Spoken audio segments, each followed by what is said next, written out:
নমস্কার। আমার আজকের আলোচ্য বিষয় হলো দশম শ্রেণীর পাঠ্যপুস্তকের অন্তর্গত পাবলো নেরুদা রচিত অসুখী একজন কবিতাটি। কবিতাটি পাঠ করার পূর্বে বা বিশ্লেষণ করার পূর্বে আমি কবির সম্পর্কে কিছু কথা বলে নেব।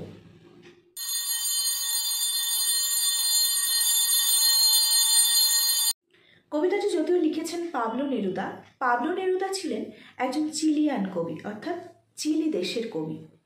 চিলিয়ান কবি হওয়া সত্ত্বেও বাংলা কবিতা কিভাবে লিখলেন? একদমই নয়। বাংলায় অসুখী একজন কবিতাটিকে তর্জমা করেছে নবারুণ ভট্টাচার্য। কবিতাটির উৎস বিদেশি ফুলে রক্তের ছিটে কাব্যগ্রন্থ। এবার আমরা কবিতাটির মূল বিষয়বস্তুর দিকে আলোকপাত করব। তবে প্রথমেই বলে নেব, কবিতাটিতে স্পেনের গৃহযুদ্ধের একটা সময়কাল বা সময় পর্বকেই তুলে ধরা হয়েছে। সেই সময় পরিস্থিতি কী ছিল এবং আরও একটি বিশেষ বিষয় যেটি আলোচনার শুরুতেই বলে নেওয়া প্রয়োজন, সেটি হচ্ছে আমরা যেমন অস্ত্রের বিরুদ্ধে গান কবিতাটিতে গানের সঙ্গে অস্ত্রের একটা দ্বন্দ্ব দেখতে পাই, ঠিক তেমনি আমাদের আলোচ্য কবিতা অসুখী একজনে আমরা প্রেম বা ভালোবাসার সঙ্গে যুদ্ধের একটা বা মৃত্যুর একটা দ্বন্দ্ব দেখতে পাব। কি বলা হয়েছে কবিতাটিতে এবার দেখে নেওয়া যাক। কবিতাটিতে বলা হয়েছে, আমি তাকে ছেড়ে দিলাম। কে কাকে কেন ছেড়ে দিল সেটা আমি বলছি। অপেক্ষায় দাঁড় করিয়ে রেখে দরজায় আমি চলে গেলাম দূর দূরে। কে যাচ্ছে, কেনই বা যাচ্ছে? যখন স্পেনের গৃহযুদ্ধ চলছিল তখন সেখানকার যত সৈনিকরা ছিলেন তাদের যখনই যুদ্ধের জন্য ডাক দেওয়া হতো তখনই তাদের সংসার প্রিয়জনদের ফেলে ছুটে চলে যেতে হতো যুদ্ধের জন্য। এবং তারা যখন সেখানে যেত বা যখনই তাদের ডাক আসতো যে তাদের যুদ্ধক্ষেত্রে যেতে হবে যুদ্ধ করার জন্য, তারা হয়তো জানতো না যে এই যাওয়াই তাদের শেষ যাওয়া কিনা বা আদৌ তারা আর কখনো ফিরে আসবেন কিনা। এমন একটি পরিস্থিতিতে আমরা এখানে দেখতে পাই যে কবি এখানে তেমনই একজন বীর সৈনিক। তার যখন যুদ্ধযাত্রার জন্য প্রস্তুতি চলছে বা ডাক এসেছে, তখন তিনি যুদ্ধে যাওয়ার সময় তিনি বললেন যে আমি তাকে ছেড়ে গেলাম। সেই তাকেটি কে? সেই তাকে হলো কবির প্রিয়জন। তাকে ছেড়ে বা তার প্রিয়তমাকে ছেড়ে তিনি চলে যাচ্ছেন। সেই প্রিয়তমাকে অপেক্ষায় দাঁড় করিয়ে রেখে দরজায় কবি চলে গেলেন অনেক দূর দূর দূরে, অর্থাৎ দূর থেকেও অনেক দূরে তিনি চলে গেলেন। তিনি আদৌ আসবেন কিনা বা কবে আসবেন সেটা কবি নিজেও জানেন না। সে জানতো না আমি আর কখনো ফিরে আসবো না। অর্থাৎ যে অপেক্ষায় দাঁড়িয়েই থাকলো সে কিন্তু জানতো না যে এই বীর সৈনিকটি আর ফিরে আসবে না, এটিই তার শেষ যাত্রা। কারণ যখন এরকম যুদ্ধে যাওয়া হয় তখন যুদ্ধেই হয়তো বেশিরভাগ ক্ষেত্রেই যুদ্ধেই তাদের প্রাণ চলে যায়। তাই তারা বলে যেতে পারে না যে কোন যাওয়াটা তাদের শেষ যাওয়া হবে বা আদৌ যুদ্ধে গেলেও সেই যুদ্ধ থেকে ফিরবে কিনা। একটা কুকুর চলে গেল, হেঁটে গেল গির্জার এক নান। অর্থাৎ সময় কখনো কারোর জন্য থেমে থাকে না। সময় যেমন বয়ে চলে, তেমনি কেউ যদি না থাকে তার অনুপস্থিতিতে সব কিছুই তেমনি বয়ে চলে, কোনোটাই স্থির থাকে না। যখন তিনি চলে গেলেন যুদ্ধক্ষেত্রে তখন তারপর থেকে সময় অতিবাহিত হয়ে যাচ্ছে নিজের খেয়ালেই। সেই রাস্তা দিয়ে, যেই রাস্তা দিয়ে তিনি চলে গেছিলেন সেই দিক দিয়ে একটা কুকুর চলে গেল, তারপর গির্জার একজন নান হেঁটে গেল। অর্থাৎ সময়ের গতিময়তাকে বোঝাতে এই শব্দগুলো ব্যবহার করা হয়েছে। অর্থাৎ সময় থেমে নেই, সময় চলছে। পশু পাখি মানুষ সবাই চলে যাচ্ছে। গির্জার এক নান, গির্জা হচ্ছে খ্রিস্টানদের উপাসনার জায়গা এবং নান মানে খ্রিস্টান সন্ন্যাসিনী, তারা হেঁটে চলে যাচ্ছে। একটা সপ্তাহ পেরিয়ে গেল, আর একটা বছর কেটে গেল। অর্থাৎ সময় চলছেই, দিনের পর দিন কেটে সপ্তাহ চলে যাচ্ছে, সপ্তাহের পর বছর চলে গেল।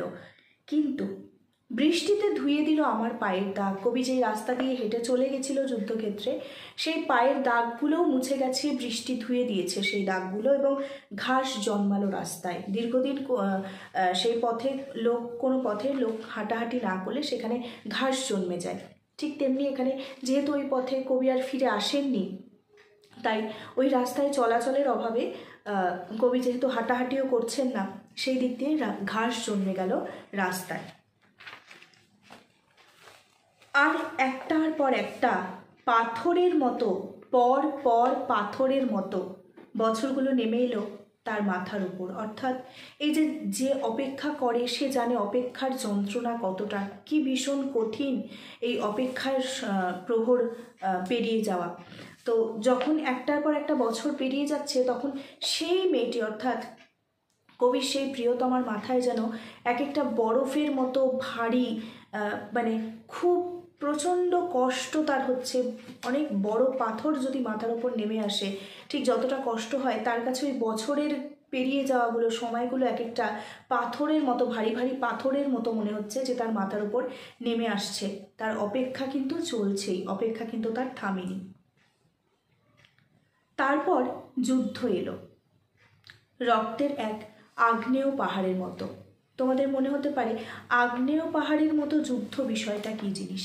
যখন আগ্নেয়গিরি থেকে অগ্নুৎগম হয়, তখন সেই আগ্নেয়গিরির ভেতরে থাকা লাভা, ম্যাগমা সব যেমন বেরিয়ে আসে, ঠিক তেমনিভাবেই রক্ত, এই যুদ্ধে এত লোকের মৃত্যু হলো, এত ক্ষয়ক্ষতি, এত ধ্বংস, চারিদিকে শুধু রক্তের খেলা।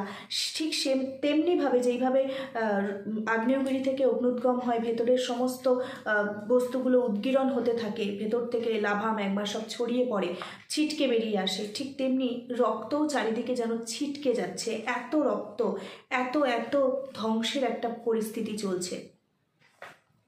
শিশু আর বাড়িরা খুন হলো, খুব স্বাভাবিক। এত বড় ভয়ানক যুদ্ধে শিশুও রেহাই পেল না, শিশুরা খুন হলো, বাড়িরা খুন হলো। অর্থাৎ এত ঘর বাড়ি, স্থাপত্য সব কিছু ধ্বংস হয়ে গেল, কোনো কিছুই আর টিকে নেই। সেই মেয়েটির মৃত্যু হলো না, সব ধ্বংস হলেও সেই মেয়েটির কিন্তু মৃত্যু হচ্ছে না। তোমাদের মনে হতেই পারে যে মেয়েটির কেন মৃত্যু হচ্ছে না, যেখানে সবাই মরে যাচ্ছে, চতুর্দিকে শুধু মৃত্যু খেলা চলছে, সেখানে মেয়েটির কেন মৃত্যু হচ্ছে না, বা কিভাবে মেয়েটি অমর হয়ে থাকছে। কবিতাটি পড়তে পড়তে সেটিও জানতে পারবো। সমস্ত সমতলে ধরে গেল আগুন। পাহাড়ে যখন যুদ্ধ শুরু হয়েছিল, পাহাড় থেকে নামতে নামতে সমস্ত সমতলে ধরে গেল আগুন। চতুর্দিকে শুধু আগুনের মতো ধ্বংসের লীলা চলছে, সব কিছু পুড়ে ছারখার হয়ে যাচ্ছে। শান্ত হলুদ দেবতারা, যারা 1000 বছর ধরে ডুবেছিল ধ্যানে, উল্টে পড়ল মন্দির থেকে টুকরো টুকরো হয়ে। অর্থাৎ শান্ত হলুদ দেবতা বলতে এখানে হলুদ রঙটির দ্বারা বিশেষভাবে প্রাচীনত্বকে বোঝানো হয়েছে। প্রাচীন কাল থেকে যে সমস্ত দেবতারা, মানে আদি অনাদি অনন্তকাল ধরে যেই সমস্ত দেবতারা মন্দিরে রয়েছেন, তারা পূজিত হচ্ছেন, সেই দেবতারাও যেন মন্দির থেকে উল্টে পড়ছে। এখানটায় দেবতার অস্তিত্বের একটা অন্তঃসার শূন্যতা বোঝাচ্ছে। দেবতারা সমস্ত বিষয় বা যে কোনো কঠিন পরিস্থিতিতে সব কিছু ঠিক করে দিতে পারেন। এই যে বিশ্বাস মানুষের মনে, সেই বিশ্বাসটাও যেন এই কবিতার এই পংক্তিতে, এই স্তবকে এসে আমরা দেখছি যে সেই বিশ্বাসটাও টলে পড়ে যাচ্ছে। ঈশ্বর যদি সব কিছু ঠিক করেই দিতে পারেন, বা তার তো সমস্ত শক্তি বা ক্ষমতা রয়েছে সব কিছু ঠিক করে দেওয়ার, কিন্তু সেই ঈশ্বরও যেন এখানটায় অস্তিত্ববিহীন হয়ে পড়ছে, ঈশ্বরের অস্তিত্বও দেখা যাচ্ছে না। অর্থাৎ ধ্বংসের এত প্রবল, ধ্বংসের মাত্রা এত প্রবল মাত্রায় চতুর্দিকে ধ্বংস চলছে যে ঈশ্বরও নিজেকে বাঁচাতে না পেরে ঈশ্বরও যেন মন্দির থেকে উল্টে পড়ে যাচ্ছে। এখানে ঈশ্বরের অস্তিত্বও আর খুঁজে পাওয়া যাচ্ছে না, বা ঈশ্বর সব কিছু ঠিক করে দেবে এমনটাও জোর করে বলা যাচ্ছে না, যেখানে ঈশ্বর নিজেই উল্টে পড়ে যাচ্ছে। তারা স্বপ্ন দেখতে পারলো না। অর্থাৎ ঈশ্বরও আমাদেরকে বাঁচিয়ে তুলবে, বা ঈশ্বর যে সমস্ত পৃথিবীকে আবার সুস্থ করে দেবে, এটাও বোধহয় ঈশ্বরের পক্ষেও আর সম্ভব হচ্ছিল না। তাই তারাও আর স্বপ্ন দেখতে পারলো না, বা অন্যদেরকেও আর স্বপ্ন দেখাতে পারলো না, যেখানে সেই কারণেই তারা মন্দির থেকে উল্টে পড়ে গেল। সেই মিষ্টি বাড়ি, সেই বারান্দা, যেখানে আমি ঝুলন্ত বিছানায় ঘুমিয়েছিলাম। এখানে কবির বাড়ির কথা বলা হয়েছে। সেই আমার মিষ্টি বাড়ি, সেই বারান্দা, যেখানটায় আমি ঝুলন্ত বিছানায় ঘুমিয়েছিলাম বা ঘুমাতাম, গোলাপি গাছ বলতে গোলাপি রঙের কোনো গাছ নয়, এখানে পাতাবাহার গাছকে বলা হয়েছে, যার পাতাগুলো গোলাপি গোলাপি রঙের হয় এবং ছড়ানো করতলের মতো পাতা। এই গাছটির পাতাগুলো হয় ছড়ানো করতল, অর্থাৎ হাতকে যদি আমরা এইভাবে ছড়িয়ে দিই ঠিক যেরম লাগে হাতের পাতাটাকে, এই করতল মানে হাতের পাতাকে ছড়ালে যে ঠিক যেরম লাগে ঠিক সেইভাবে এই গোলাপি গাছটির, এই পাতাবাহার গাছটির পাতাটাও ঠিক এরকম ছড়ানো করতলের মতো তার পাতাগুলো। এছাড়াও বলেছে চিমনি, প্রাচীন জল তরঙ্গ একটি বাদ্যযন্ত্র, আমরা সবাই জানি জল তরঙ্গ একটি বাদ্যযন্ত্র, সব চূর্ণ হয়ে গেল। অর্থাৎ কবির বাড়িতেই সব কিছু ছিল, সব কিছুই চূর্ণ হয়ে গেল, সব ধ্বংসে পরিণত হলো, সব কিছু ধ্বংস হয়ে সব চতুর্দিকে ছড়িয়ে রয়েছে এখন ধ্বংসস্তূপ হিসাবে। জ্বলে গেল আগুনে, ওই যে আগুন ধরলো সমতলে, সেই আগুনের রেশ যেন সব কিছুকে জ্বালিয়ে পুড়িয়ে ছারখার করে দিল। যেখানে ছিল শহর, অর্থাৎ এই যে একটা শান্ত সুন্দর শহর, গোছানো শহর যেটা ছিল কিছুদিন আগেও, যুদ্ধের আগে, সেখানে ছড়িয়ে রইল কাঠ কয়লা, সব কিছু জ্বলে পুড়ে সব যেন কয়লা হয়ে রইল। দোমড়ানো লোহা এবং মৃত পাথরের মূর্তির বিভৎস মাথা। পাথরের মূর্তি অর্থাৎ এত মানুষের মৃত্যু হয়ে গেছে, তাদের মৃতদেহগুলো ছিন্ন ভিন্ন হয়ে চতুর্দিকে ছড়িয়ে রয়েছে, আগুনের এই তাপে সব ঝলসে গেছে। মানুষের মাথাগুলোকে মনে হচ্ছে পাথরের মূর্তির মাথা, মানে মূর্তির মতো সব চতুর্দিকে ছড়িয়ে রয়েছে, স্ট্যাচুর মতো দেখাচ্ছে। এত মৃতদেহ চতুর্দিকে ছড়ানো, মনে হচ্ছে যেন পাথরের সব মূর্তি ছড়িয়ে রয়েছে। বিভৎস সব মাথা, অর্থাৎ ওই যে সব কিছু আগুনে জ্বলে গেলে ধ্বংস হয়ে গেলে যেমন হয়, রক্তে চতুর্দিক ছড়ানো এবং মাথাগুলোকে মনে হচ্ছে যেন একেবারে মূর্তির মতো। রক্তের একটা কালো দাগ, এটাও একটা বড় প্রশ্ন যে রক্ত লাল রঙের হয়, সেখানে কালো দাগ কী করে হবে?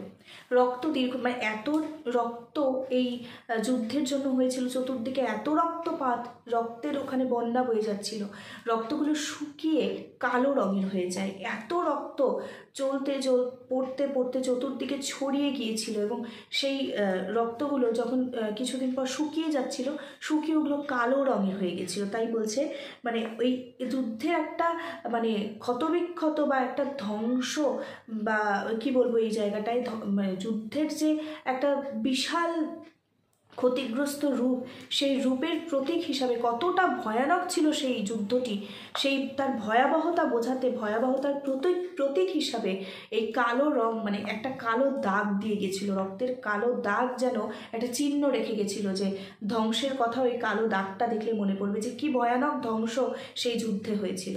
সেই রক্তের কালো দাগটা ছিল সেই ধ্বংসেরই একটা প্রতীক। আর সেই মেয়েটি আমার অপেক্ষায়, অর্থাৎ কবিতার একেবারে শেষ প্রান্তে এসেও আমরা দেখলাম মেয়েটি কিন্তু এখনও জীবিত। যেখানে মন্দির থেকে দেবতা উল্টে পড়ে গেল, প্রত্যেকটা মানুষ ধ্বংস হয়ে গেল, সবাই মৃত, এখানে প্রত্যেকটা শিশু থেকে শুরু করে স্থাপত্য ভাস্কর্য যা আছে সব শেষ হয়ে গেছে, যা কিছু ঘর বাড়ির আসবাবপত্র সব শেষ, শুধুমাত্র মেয়েটি আজও জীবিত। এক্ষেত্রে কেন জীবিত মেয়েটি? কবি এখানে, আমি প্রথমেই বলেছিলাম যে কবি এখানে ভালোবাসা বা প্রেমের সাথে যুদ্ধের দ্বন্দ্ব দেখিয়েছে এবং মেয়েটিকে শেষ পর্যন্ত জীবিত রেখে কবি এটাই প্রমাণ করলেন যে ভালোবাসা ধ্বংসের থেকেও অনেক ওপরে। যেখানে সব কিছু ধ্বংস হয়ে যেতে পারে, মেয়েটির অন্তরে ছিল কবির জন্য অফুরন্ত ভালোবাসা। তার ভালোবাসা ছিল চিরন্তন এবং শাশ্বত। তাই তার সমস্ত এই যুদ্ধ সব কিছুকে ক্ষতিগ্রস্ত করলেও মেয়েটির হৃদয়ে কোনো রকম আঘাত আনতে পারেনি, বা তার ভালোবাসায় কোনো রকম আঘাত আনতে পারেনি।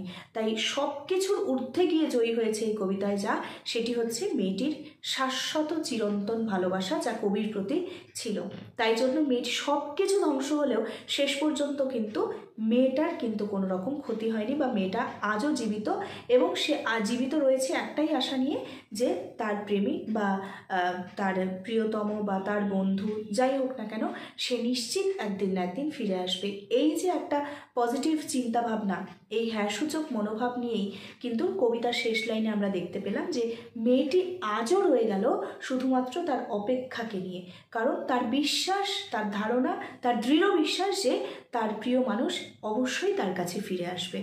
এখানে গোটা সমস্ত কবিতাতে সম্পূর্ণ কবিতায় ধ্বংস বর্ণনা করা হলেও শেষ পর্যন্ত কিন্তু কবি এখানে ভালোবাসারই জয়গান করেছে। এটাই হচ্ছে আমাদের আজকের কবিতার আলোচ্য বিষয়। নমস্কার।